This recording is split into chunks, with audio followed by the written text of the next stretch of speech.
နှင်းဝီကင်းစရွှေအင်းမီရွာကလေးရဲ့အနောက်ပတ်တောအုပ်ဟာဒီနေ့တော့ထူးထူးခြားခြားတိတ်ဆိတ်လို့နေပါတယ်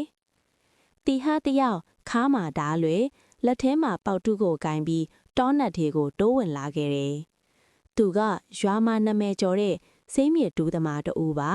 ။ဒီနေ့တော့မြင်းခွာစိမ့်မြေအဟောင်းတွေကိုရှာတွေ့မှထစ်မယ်။တီဟာမင်းကြီးကိုရေရွရင်းခြုံပုတ်တွေကိုဖယ်ရှားလာခဲ့တယ်။နာယီအနေငယ်ကြတော့လူသူအယောက်အပေါက်နေတဲ့နဂါးပွက်အိုင်နာကိုသူရောက်ရှိသွားပါတယ်။အဲ့ဒီနေရာဟာအမြဲတမ်းရေငွေ့တွေဝေမိုင်းနေပြီးရွာကလူတွေသွားလာဖို့ကြောက်ရွံ့ကြတဲ့နေရာတစ်ခုပါ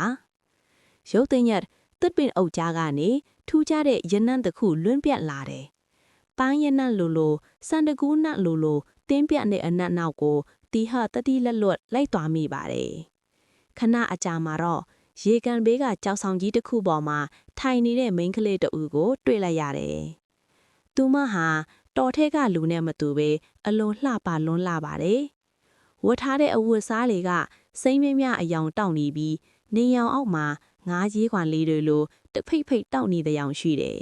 ။သူမဟာရေကန်တဲကိုငေးကြည့်နေရင်တစုံတစ်ခုကိုစောင့်မျှော်နေဖို့ရပါတယ်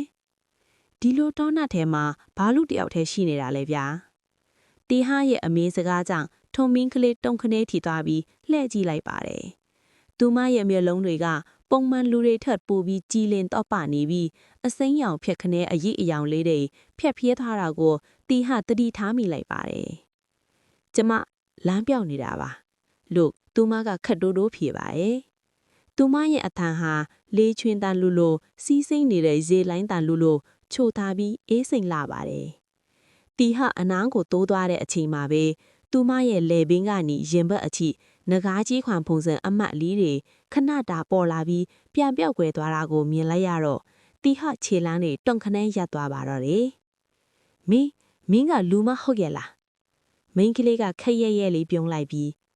ကျမနာမည်နဂရဝဒီလို့ခေါ်ပါရဲ့။ရှင်ကကျမကိုကြောက်နေတာလား